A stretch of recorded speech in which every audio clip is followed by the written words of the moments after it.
Alegria poder olhar o rostinho de cada um.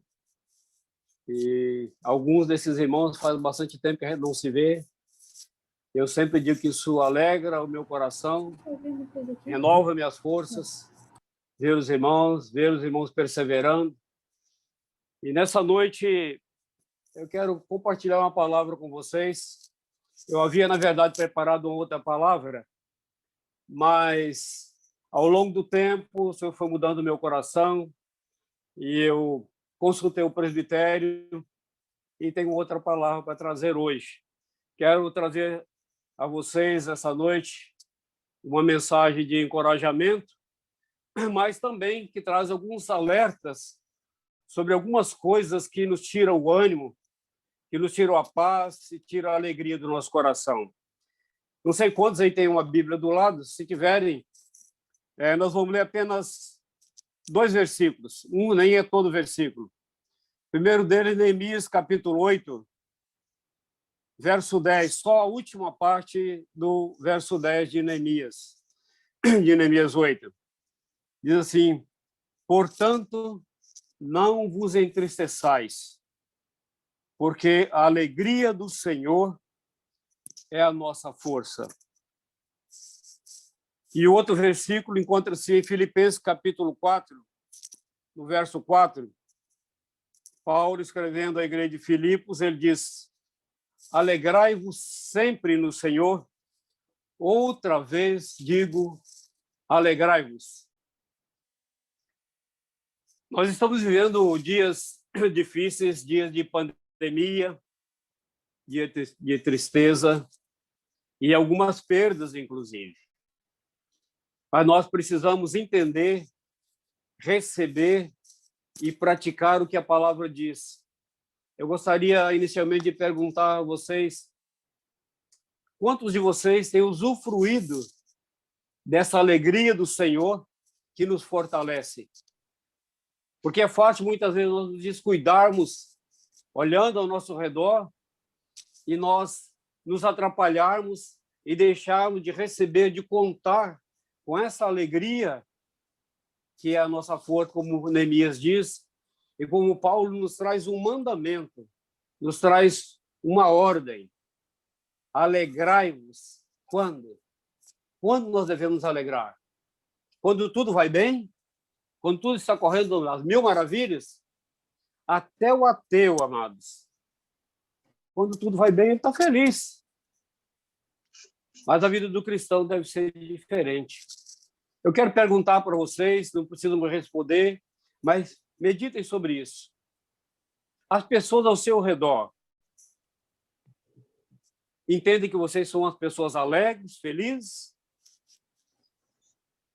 Sua esposa, o seu esposo, os seus filhos, os irmãos, os amigos ao seu redor, veem no teu semblante, o semblante de uma pessoa de paz, que é feliz? Responde para você mesmo, pensa nisso.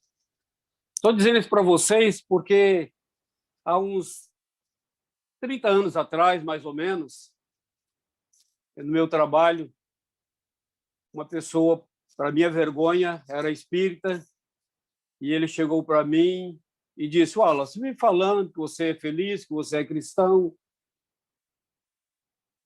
mas eu vejo que você é uma pessoa semblante fechado, introvertido, até triste. E eu fiquei com muita vergonha na época, e até hoje está gravado na minha mente. E embora eu seja ainda uma pessoa introvertida, sou uma pessoa mais calada, mas eu tenho procurado estar atento para que o meu semblante transmita a paz do Senhor, que excede a todo entendimento, que o meu semblante reflita o semblante de uma pessoa feliz, uma pessoa que tem esperança, que tem fé, porque ele vê além das circunstâncias. Sabe por quê, amados? Porque a alegria do cristão não são coisas ou circunstâncias. A alegria do cristão é uma pessoa. A nossa alegria é Jesus. Nós temos que olhar firmemente para Jesus, que é o autor e consumador da nossa fé, de todas as coisas. Isso tem que trazer para nós esperança, tranquilidade, segurança. Isso tem que ser uma âncora para a nossa vida, para que nós não sejamos jogados de um lado para o outro, a qualquer maré que bate ao nosso redor. Deus é o nosso Deus poderoso, um Deus que, mesmo em fáceis circunstâncias, pode reverter todas as coisas. Eu me lembro de uma situação que aconteceu com Davi, está em 1 Samuel capítulo 30, verso 6. Davi saiu para uma batalha e voltou vitorioso da batalha. Quando ele chega em casa, alguns inimigos, alguns adversários, um bando havia sequestrado a esposa dele, os filhos, levado os bens, os filhos e mulher dos amigos ao redor. E aquela situação de vitória e de volta da batalha se reverteu de tal maneira que aqueles amigos dele, vendo aquele caos todo, tendo perdido tudo que era importante e precioso, quis até apedrejar Davi. E Davi chorou, ele chorou até não ter força mais para chorar. Mas enquanto ele estava naquele pranto, naquele choro, ele se lembra do Senhor. Ele começa a se reanimar no Senhor. E ele começa a orar, e pergunta: Senhor, devo ir atrás, tentar resgatar minha esposa, meus filhos e dos meus amigos? O Senhor disse: vai. O Senhor, eu vou conseguir resgatá-lo. O Senhor disse: vai, você vai conseguir. Ele se reanima no Senhor em meio daquele caos, daquela circunstância terrível que ele estava vivendo, e Deus o conduz em triunfo e dá a vitória. Eu quero dizer a vocês, e vocês sabem disso, que o Deus de Davi é o mesmo nosso Deus, forte e poderoso, independe da circunstância, independe do tempo. Estamos vivendo tempo de pandemia, de perdas, mas Deus é o mesmo e continua no trono, mais poderoso. Tudo está dentro dos planos de Deus, ele não perdeu o controle. Ele está sentado no trono dele, tranquilo, tranquilo, e preparado para agir. Quando ele der a ordem, soar a trombeta e ordenar, os anjos dele virão. Satanás e seus demônios e as pessoas ímpios sofrerão a derrota final. E os anjos farão a grande colheita. Mas, enquanto isso, nós que estamos aqui somos os missionários dele. Precisamos continuar ceifando, colhendo vidas para o Senhor, anunciando o Evangelho. E nisso é fundamental que a nossa vida reflita isso, o nosso semblante reflita que nós somos pessoas felizes, tranquilas, que nós sabemos o fim da história. Nós já lemos a última página da Bíblia, nós conhecemos o final.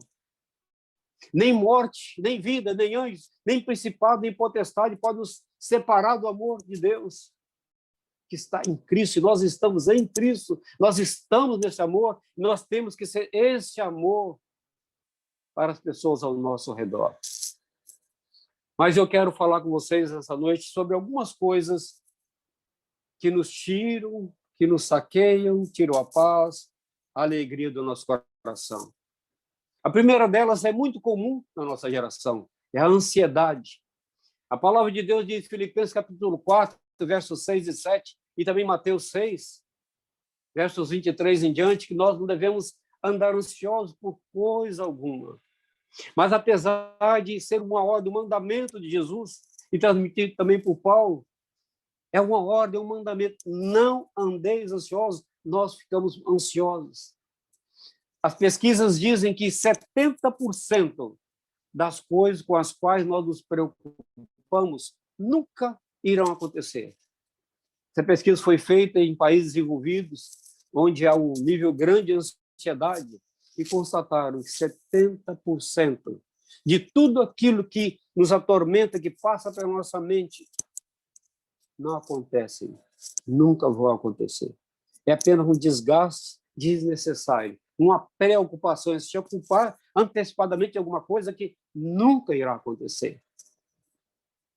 E Paulo nos diz que em tudo sejam conhecidos diante de Deus pela oração e pela súplica. Oração faz parte do mesmo radical que fala em adoração. Imagina se nós levantássemos todo dia dizendo: Senhor, Tu és o Deus Todo-Poderoso, o Santo, o verdadeiro, o justo, o onipotente, o príncipe da paz. a alegria da minha vida. Tu és o Deus onipresente, que conhece todas as coisas, onisciente, conhece tudo. Está em todo lugar. Tu és tremendo, tu és maravilhoso. Louvando a Deus, adorando e orando pelo que Ele é. E nossas orações terminassem assim: graças te dou, Senhor, por tudo que o Senhor fez na minha vida até aqui. Eu quero trazer à memória tudo aquilo que me traz esperança. A ocasião o Senhor me livrou, o Senhor livrou minha família, o Senhor restaurou, o Senhor me perdoou, o Senhor me curou, o Senhor me amou, me deu tantos privilégios, me deu tanta coisa. Oh, te dou graças pelo que o Senhor faz, pelo que o Senhor fez, pelo que o Senhor fará. Imagina se a nossa vida fosse assim, cheia de adoração, de louvor, expressão de gratidão, ao invés de uma vida ansiosa. A ansiedade, amados, é incredulidade. Incredulidade é pecado. E Jesus diz em Mateus 6 que os gentios, aqueles que não conhecem a Deus e que preocupam com essa série de coisas, amados, a ansiedade, ela nos sobrecarrega, nos deixa doentes e nos roubam a paz e a alegria do nosso coração. O segundo ponto que nos rouba a paz e a alegria do nosso coração é amar o mundo e as coisas que há no mundo. 1 João, capítulo 2, verso 15, diz: não ameis o mundo, nem as coisas que há no mundo. E em Tiago, capítulo 4, verso 4, diz que a amizade do mundo é inimiga de Deus. Hoje as pessoas correm de um lado para outro, que não ter coisas, fazer isso, fazer aquilo, em busca de coisas transitórias, de coisas terrenas. Eu não estou dizendo aqui, amado, que você não tem que buscar o melhor emprego, que você não possa trocar de carro, ter uma boa casa, ter fartura na sua casa. Não estou dizendo isso. A questão é se o seu coração está nisso, ou se você está infeliz quando você não pode ter alguma dessas coisas, ou você está infeliz quando você vê que alguém tem e você ainda não conseguiu.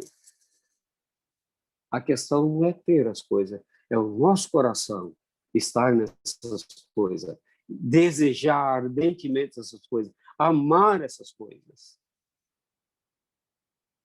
Eu pergunto para vocês, vocês já tiveram problemas na sua casa por causa de dinheiro? Ou porque falta alguma coisa? Já tiveram? Eu já tive. E ainda muitas vezes tem dificuldade. Dinheiro é mamon, dinheiro é ídolo. Ele pode comprar muitas coisas, mas ele não pode comprar a paz verdadeira e a alegria. Se nós amarmos o dinheiro, amarmos ter coisas, correr atrás de ter coisas, essas coisas criam separação, distanciamento, uma verdadeira inimizade entre nós e o nosso Deus.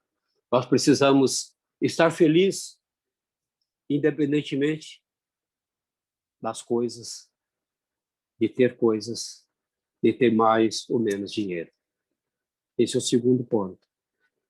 O terceiro ponto, que pode nos roubar a alegria e a paz, são as circunstâncias. Sabe, amados, as circunstâncias acontecem aleatoriamente, muitas vezes não depende de nós. Você dorme bem e acorda doente, ou alguém que você ama falece, ou sofre uma perda financeira, ou um acidente. Elas são aleatórias, muitas vezes fora do nosso controle. Mas em Filipenses capítulo 1, verso 12, Paulo diz assim: as coisas que me aconteceram contribuíram para o progresso do Evangelho. Imagina aqui, amados, Paulo dizendo isso: as coisas que me aconteceram contribuíram para o progresso no Evangelho. Aí eu pergunto a vocês, que coisas são essas? Vamos fazer um ligeiro retrospecto da vida de Paulo.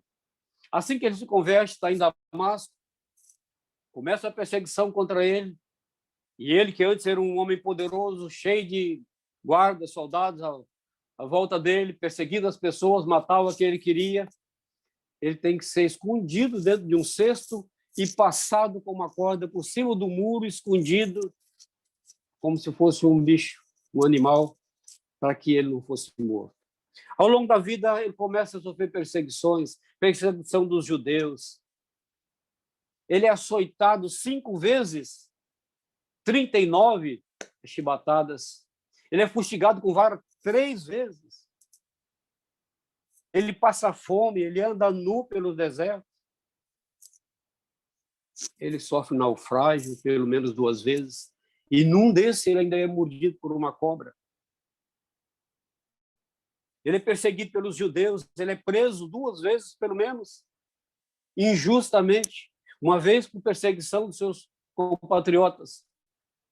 E a outra vez, a segunda vez, foi a prisão final dele. Ele é preso como um preso político. No ano 64 depois de Cristo, o imperador Nero, que era um homem possesso, coloca fogo em Roma, dos 14 bairros de Roma, ele manda queimar 10, só não queima aqueles que eram dos cristãos, para jogar toda a população contra os cristãos, e começa a perseguir e a queimar discípulos de Jesus. E Paulo era o principal líder religioso daquela época. Ele sai da cidade e é preso, provavelmente, na casa de Carpo, onde ele deixou alguns objetos, algumas coisas, e é levado preso para Roma, agora como um preso político, algemado. Antes ele estava preso numa casa que foi permitido a ele alugar, agora ele vai para uma prisão fedida. Essas coisas que aconteceram a ele, e nessa prisão onde ele estava, ao invés de ficar lamentando, revoltado, Deus, eu te servi, fiz isso, fiz aquilo, evangelizei, fundei igrejas, fiz discípulos, e agora o Senhor permite que eu fique nessa prisão horrorosa aqui, já doente, já na velhice. Essas coisas que aconteceram a ele, ele diz que contribuíram para o progresso do evangelho. Sabe por quê, amados? Que ao invés de ficar lamentando na prisão, ele começou a evangelizar os guardas. Toda a guarda do palácio, toda a guarda pretoriana, ele foi evangelizando pessoas que tinham influência no império, que certamente contribuíram para a queda do império depois, mais tarde. Preso, ele escreveu 4 livros preciosos, que nós citamos alguns deles aqui nessa noite. Ele preso, escrevendo livros, cartas preciosas, que são edificantes para nós hoje, que nos ensinam, nos corrigem. Ao invés de ficar lamentando, triste, abatido, porque estava doente, porque estava preso, ele começa a escrever. Ele não podia mais visitar as igrejas, ele escrevia e transmitia orientações aos líderes para que as igrejas se mantivessem, que o evangelho propagasse. Ele diz que ele estava algemado, mas a palavra de Deus não estava. E não está, ainda hoje, nos nossos dias, apesar da pandemia, de tudo que está acontecendo, dos governantes corruptos, de todas as autoridades que distorcem a palavra de Deus, ela não está algemada, ela pode ir em frente e irá em frente, através dos servos dele, dos discípulos deles. Mas as circunstâncias podem, muitas vezes, nos abater e nos fazer calar, desanimar e nos fazer desobedecer o mandamento. Alegrai-vos no Senhor. Esse é o mandamento. Alegria não é uma questão almática, nem estado de espírito. Alegria é um mandamento do Senhor. Hoje nós não podemos ver tudo que está acontecendo. Certa vez ouvi um pregador ilustrar uma mensagem dizendo que a nossa vida era semelhante a um bordado que uma mulher faz. O lado de baixo parece uma série de fios emaranhados, pontas soltas, e nós só vemos esse lado feio e não entendemos o desenho completo. Mas do lado de cima está o desenho lindo, maravilhoso. É assim que Deus vê de cima, nós olhamos de baixo. Mas um dia nós veremos completamente aquilo que Deus está fazendo, porque todas as coisas cooperam para o bem daqueles que amam a Deus, daqueles que são chamados segundo o propósito de Deus. Nós precisamos nos alegrar com isso, porque mesmo as coisas que nos parecem difíceis, as circunstâncias adversas, elas vão cooperar para a nossa santificação, elas vão cooperar para o nosso crescimento, elas vão cooperar para que nós possamos testemunhar, que as pessoas possam ver que mesmo em face das dificuldades, nós estamos alegres, porque nós temos fé, nós temos esperança, nós temos paz em Deus. O quarto e último ponto que pode nos tirar a alegria e a paz são as pessoas. As pessoas nos decepcionam. E nós também decepcionamos as pessoas. Cada um de nós já decepcionou alguém, a esposa, os filhos, os discípulos, os parentes, os amigos. As pessoas decepcionam. As pessoas nos decepcionam. Mesmo Paulo, nós citamos agora há pouco, na última carta dele, a segunda carta a Timóteo, ele diz: Demas me abandonou. Tito foi para a Galácia. Crescente foi para Dalmácia. Alexandre Latoeiro me causou muitos males, mas o Senhor me assistiu. Mesmo que na minha primeira defesa ninguém tenha comparecido a meu favor, o Senhor me assistiu. O Senhor me livrou da boca do leão. Sabe, amados, eu dizia que as pessoas nos decepcionam. E nós também decepcionamos as pessoas. Por isso é impossível viver a vida cristã, uma vida saudável, sem perdão. Perdão é algo chave na vida cristã. E eu creio que muitos de nós ainda têm perdão pendente de fato, algumas pessoas. Perdão precisa ser exercido todo dia, toda hora, em todo instante. E alguns deles nós temos que novamente dizer: Senhor, eu estou liberando essa vida, estou abençoando a vida dessa pessoa. Jesus disse que sem perdão nós não podemos nem sequer levar a oferta no altar. Nós não podemos nem mesmo orar direito. Porque no Pai Nosso diz: perdoa nossas dívidas, nossos pecados, nossas ofensas, assim como nós perdoamos as outras pessoas. Se você não pode dizer para Deus que para te perdoar da mesma maneira que você tem perdoado aqueles que te ofendem, você não pode ter paz e alegria no coração. Há um texto na parábola do credor incompassivo, Mateus 18, verso 23 até o 35, que Jesus narra uma parábola de alguém que devia muito, uma determinada quantia exorbitante ao seu senhor. Aquela quantia calculada hoje a pesos de ouro seria maior do que o orçamento anual de Israel naquela época. Jesus exagerou de tal maneira para que as pessoas pudessem entender que aquela dívida ela era impagável, impossível. Mas aquela mesma pessoa que recebeu esse perdão não foi capaz de perdoar uma dívida muito menor. E ele agarra o seu devedor, ele o enforca e o leva para a prisão. E Jesus diz: isso também será contigo se você do íntimo não perdoar o seu semelhante. E ainda tem mais. Os verdugos vão continuar te atormentando. Amados, uma das circunstâncias, uma das causas da tristeza, do abatimento, da falta de alegria, da falta de vigor espiritual, da falta de unção, é problema com pessoas. E o antídoto contra isso é o perdão. Jesus, quando estava na cruz dos seus últimos momentos, já ensanguentado, depois de cuspido e torturado, com os pés e as mãos pregados por cravo na cruz, Nos últimos momentos, nas últimas palavras dele, ele olhou para aquela multidão que o ridicularizava e dizia: se você é o Filho de Deus, desce dessa cruz. Ele olha e diz: Pai, perdoa-lhes, porque eles não sabem o que fazem. Esse, amados, para mim é o quarto ponto, e talvez um dos mais difíceis, mas o mais importante e mais necessário. Perdoar as pessoas, porque certamente você também já foi perdoado muitas vezes, e principalmente, se você é discípulo de Jesus, você foi perdoado de uma dívida impagável.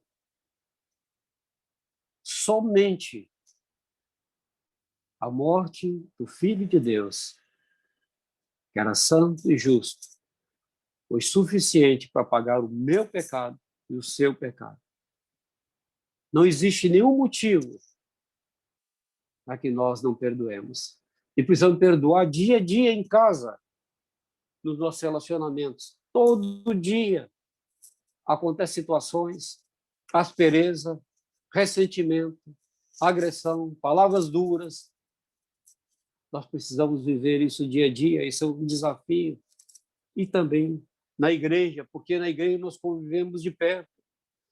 Muitas vezes temos mais problemas na igreja com as pessoas do que com as pessoas de fora, porque na igreja a gente relaciona, a gente decide coisas, a gente tem que lidar com vidas, com situações. E nós precisamos exercer o perdão na nossa vida, para que nós possamos ter alegria, ter um testemunho vibrante. Assim como Paulo, final da vida, já envelhecido e doente, aquelas pessoas que andaram anos com ele, foram embora, o deixaram sozinho, ele foi para um julgamento sozinho, já doente, abatido.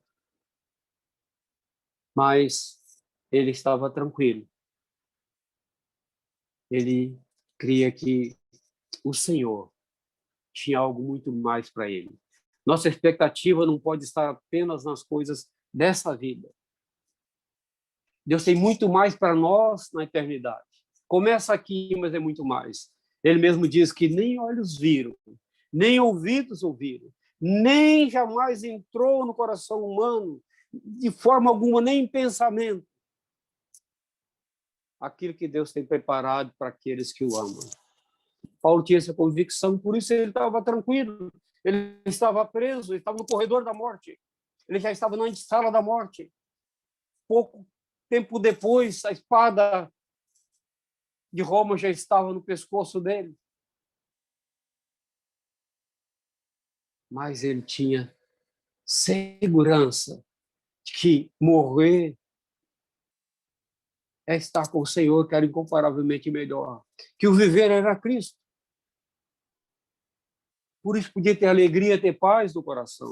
Nós precisamos ter clareza dessas coisas, que nós estamos vivendo dias difíceis e a tendência é piorar. Eu creio, amados, quando passar essa pandemia, outras coisas virão. Eu creio que nós estamos começando o princípiozinho do princípio das dores. Nós vamos ter que enfrentar muito mais coisas pela frente. Mas o nosso testemunho tem que resplandecer, tem que brilhar. Nós temos que crer que a alegria do Senhor é a nossa força. Nós temos que crer como o salmista, que muito antes de Jesus ele dizia: na presença do Senhor, a plenitude de alegria. Gente, ele disse isso muitos anos antes. Não tinha nenhum Novo Testamento, Jesus não tinha vindo, não tinha o testemunho dos apóstolos, não tinha o batismo do Espírito Santo, o revestimento de poder. E ele diz: na presença do Senhor, a plenitude de alegria.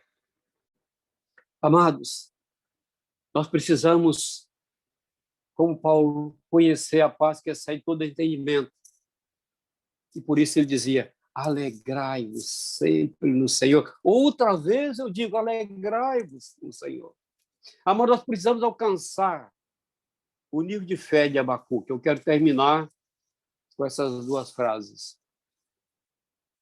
Abacuque, depois de questionar a Deus, que a justiça estava sendo distorcida, semelhante ao que acontece conosco hoje nos tribunais, uma distorção total da injustiça. Abacuque começa a questionar a Deus: o Senhor é justo, o Senhor é santo, como é que o Senhor consegue tolerar, ver o ímpio oprimir o justo? E ele entra naquela luta, até que ele se coloca numa posição de intercessão e Deus começa a falar com ele. E aí ele diz, aí eu descobri que o justo vive pela fé.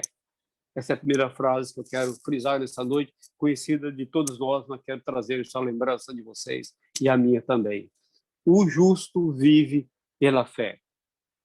Quando Abacuque descobriu que o justo vive pela fé, ele pôde concluir dizendo que ainda que me falte tudo, que não tenha fruto nas árvores, não tenha gado no curral, as ovelhas foram arrebatadas do aprisco, enfim, quando tudo estiver dando errado, eu não tiver esperança em mais nada, não tiver coisa nenhuma para alegrar o meu coração, todavia eu me alegrarei no Senhor. Amados, eu quero deixar com vocês essa breve palavra, que possamos ter essa fé de Abacuque e de Paulo, mesmo diante do caos, seja jurídico, seja econômico, seja político, todavia, possamos dizer, eu me alegro no Senhor e exulto no Deus, meu Salvador. Amém? Amém, amados.